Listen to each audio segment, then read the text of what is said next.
What's going on, guys? JSGC here, and we are here for another Manchester City video. We are going to be analysing today the Real Madrid against Manchester City Champions League last 16 first leg game, which took place at the Santiago Bernabeu just yesterday. Cometh the hour, cometh Manchester City. Wonderful European moment for Manchester City. We've been waiting forever for something like this, and finally we have got something. Only half time, let's not forget, so we need to be taking that into the second half. Could we knock out the most successful, most prestigious team in the world out of the competition, or the biggest club competition in the world? Could it happen?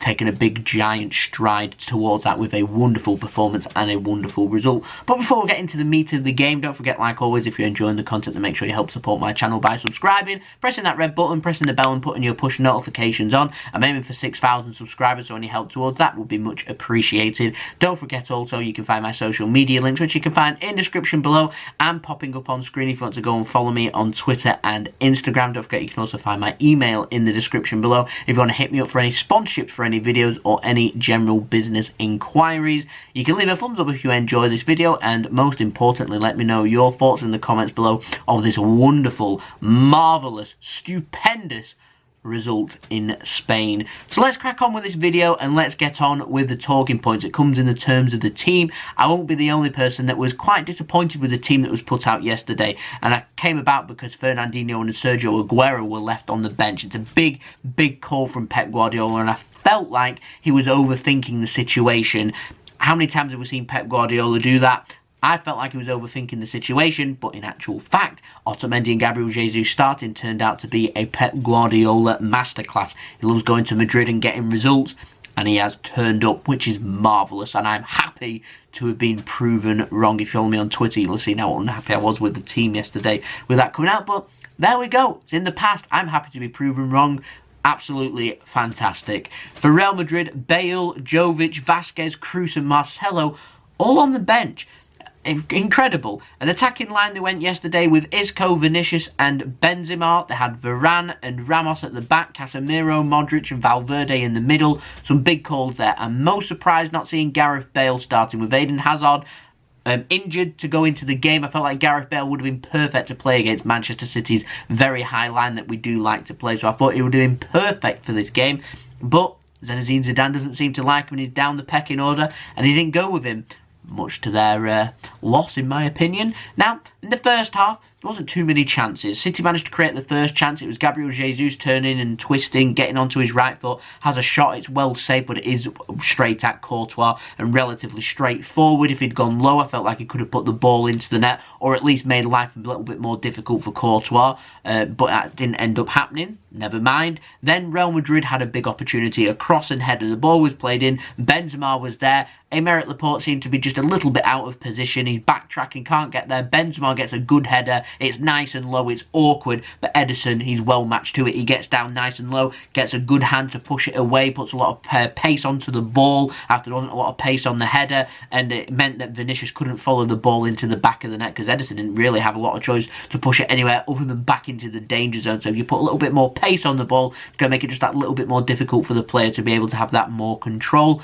and in the end, Vinicius didn't end up tapping it in. It did come at a cost though, because Aymeric Laporte then went down, the stretcher came out. He didn't go on the stretcher, which is really good news for us, but he did go off injured, and we don't have an update at this moment in time on how long he's going to be out for, but I've got all my fingers crossed, I'll cross my thumbs too, that Aymeric Laporte will be fit and ready to go very soon, and it won't be a season ender for him, because that'll be a huge blow, not just for him, but for Manchester City too, so hopefully he will be okay. Then, last chance of the half literally came just before the half-time whistle. Corner came in from Kevin De Bruyne. Courtois he flaps at it basically, he gets a hand onto it, just puts it straight into the path of Jesus. He takes a first-time volley. It's going wide. Bernardo Silva's a whisker away from being able to flick it into the back of the net. There's players on the line, they wouldn't have got there if Bernardo Silva put a flick on it. Mark my words, wouldn't have been enough time for them to, in that split second, to be able to make that choice. And so wasn't to be. Ramos, it ends up hitting the back of his heel before a Real Madrid player's on the line there to be able to put it clear, and it was a good opportunity there for Manchester City. But we went in at half-time, it was 0-0. I felt like City looked very happy to absorb. I was sensing that Manchester City weren't doing too much creativity. They was happy to take things through the middle, happy for it to be a scrap from both sides, and I felt like we were just lacking a little bit of quality, quick wingers in this game. I felt like with City having Sterling on the bench and Real Madrid having Bale on the bench, that something was going to give going into the second half. Both sides were creating some opportunities, but neither side were being clinical. Benjamin Mendy has picked up a yellow card. One note, just in the latter parts of the first half. That means he's now suspended going into the second leg, which isn't good for us, but there we go. But I didn't feel like he had a brilliant game in this game, and so as long as Zinchenko's coming in, he's fit and ready to go, then I don't have too many concerns, if I'm completely honest. Then went into the second half, we managed to absorb Real Madrid's pressure 10-15 minutes in, and then 60 minutes in, it's big goal. City don't clear their lines. Kyle Walker was caught out, Nicolas Otamendi too. Vinicius ended up pouncing, squares it straight to Isco, who slots it in very well for 1-0. Now, Jamie Vardy for Leicester at the weekend missed a very similar opportunity. He's played through Edison's advancing to put him under pressure, and Jamie Vardy just got it a little bit wrong and he hit the post and ended up bouncing clear. Isco got his shot perfect, right into the corner of the net. He's rushed because Edison's coming out. It is a lovely finish, and that, to me, is the difference in quality between a good Premier League team and a good Champions League team, and we were punished for it. And I was disappointed, to say the least, but with Sterling coming on for Bernardo Silva, I felt like City could try and get something, but we needed that away goal. 78 minutes in, like I said, City have finally put their mark down in Europe, is what it feels like. If we can get that job done and knock Real Madrid out going into that match in Manchester, I feel like this would be a pivotal moment for Manchester City in Europe. 78 minutes in, De Bruyne is forced out onto the left-hand side. He just turns and puts a ball in. A testing ball into the box, to say the least. Gabriel Jesus is in the box. He beats Sergio Ramos in the air to get his header in. He ends up putting it onto the ground. Courtois can't keep the ball out. He might be disappointed, in my opinion. I felt like the goalkeeper should have done better and he couldn't read it properly. Ends up parrying it into the back of the net. But Gabriel Jesus worked really hard in this game and got his reward for that. Ramos, he's appealing for a push. Referee doesn't give it. He doesn't think so. He thinks Ramos is just being a bit weak. VAR, it didn't even have a look because VAR agreed that there was not a lot in it, if I'm completely honest. And so the goal was given. 1-1 away goal. Absolutely brilliant. I'd have more than happy to have taken that 1-1 there. And I felt really, really good. But life was going to get even better 3 minutes later. Penalty to Manchester City. That's right, we've got all this stuff going on with UEFA. They've got the official in charge. The referee had an outstanding game, by the way. I thought he was very happy in giving free kicks with players as soon as they went down. But as soon as the big calls came, I thought he got every single one right. Didn't need VAR. Thought he was a wonderful referee. I don't know his name, unfortunately, but kudos to him. Penalty was given. Carvajal, my first instinct, I didn't think it was a penalty. I thought Carvajal had got the ball, but he didn't. He took the man. Sterling knocked it past him. Carvajal brings him down. Penalty is given. It's the correct decision. Who's going to step up? With Sergio Aguero not on the pitch, everyone was asking before the game who's going to take our next penalty, and I have said it numerous times, I'd like to see Edison take a penalty, but when you 1-1 at the Bernabeu, you don't want your goalkeeper going up just in case he misses. Like I said, City are 2 or 3-0 up in a game, fine, go and do that, but 1-1, big game, biggest game of the season, yeah, give it to Kevin De Bruyne. He's probably the most coolest man on the pitch. He just slots it. City, I think, have missed 4 of the last 4 penalties in all competitions. He's so cool. He just slots it the wrong way for the goalkeeper. Slots it to the goalkeeper's right, or the Man City, or you're looking at it going into the left. It's a well-struck penalty. Ice cold. Kevin De Bruyne hardly celebrates. He hardly celebrates because he knows City's still got a job to do. But it's nice to score a penalty at last. 2 away goals. We're winning at the Bernabeu. We're in heaven. Massive. It got even better for Manchester City. Yes, 3-1 would have been even better. But 4 minutes later, Gabriel Jesus is played in. Sergio Ramos, he has a look. He must have seen the other Man City player advancing, that Jesus has 2 choices. Either goes one-on-one and tries to put the ball in himself, or he rolls it across the box and there's a tap in for another player. Sergio Ramos goes, no, we're not taking that opportunity. Before he even gets into the penalty area to give away a penalty, he's like, I'm not even going to take the risk of a penalty here. They can have a free kick instead. Take Gabriel Jesus out with a cynical foul. Not a lot in it. Gabriel Jesus does expect some kind of contact, gets the contact and goes down. It's a free kick. His last man, it's a goal scoring opportunity. It's a red card all day, every day. And the referee doesn't bottle it. He agrees, and like I said, the referee I thought was superb in this game. He was cool and calm too. Sent Sergio Ramos off, the captain, the leader of the pack at Real Madrid. They're chasing the game at the Etihad Stadium now, and they've not got their leader, captain, Sergio Ramos. That is huge, a huge loss. Takes on for the team. It's his 26th red card of his career, which I find, well, baffling, but there we go. It's huge as well. Full-time whistle goes, massive result for Manchester City, 2-1 win in Spain, in Madrid at the Bernabeu. Absolutely brilliant. I'm just going to check the stats quickly because I find this really interesting. 51% possession for Manchester City, 49% for Real Madrid. 9 shots for Real Madrid, 3 on target, 16 shots for Manchester City, 8 on target, 2 goals. So we've outplayed them in attack. Possession very close there. 594 passes, 88% pass completion rate, 555 passes from Real Madrid, and 87% pass completion rate. Yeah, you can tell that Pep's played in La Liga before. The stats, very similar.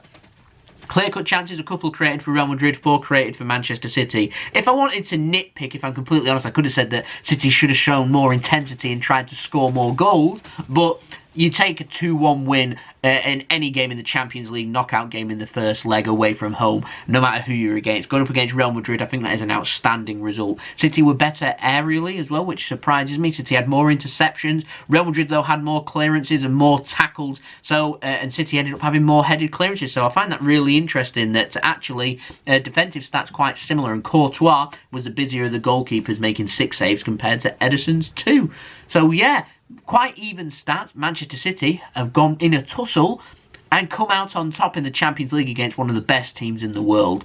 This, I can't even put into words, into context, how big this is for Manchester City. Now, in terms of my conclusion, Real Madrid, I thought that they were okay. Lacked a bit of creativity in the middle, lacked a bit of pace in the middle too. They were aggressive, but they were a little bit passive at times. If we give them opportunities, though, they will take them, just like Isco. So I imagine that they'll try and go with that in the second half. Let's not forget, I say the second half, I mean the second leg, so this is only half time. But this is only half time. It's going to be difficult. They may well have Hazard back too. They've got players like Jovic, Cruz to go to.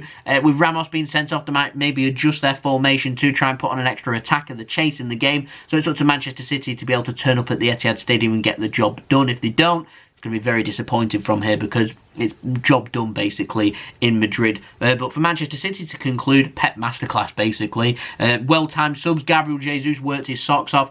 Thoroughly deserved to get my JSGC man of the match. I could easily have given it to Kyle Walker. At one point, he overlapped and the ball could have been played in by Morris, and Kyle Walker could have been in through one-on-one on goal to have scored a goal. He was literally everywhere, and I'm really gutted that the mistake in defence for Real Madrid to score from ended up coming from a kind of mistake from Kyle Walker. So that's disappointing. But we might have Leroy Sané back for the second leg too, so we've got lots of options. But like I said, it's only half-time. We've got a slight advantage. We need to stay focused. All the players look very calm and collected, and I love that. A big European night. City have turned up at last.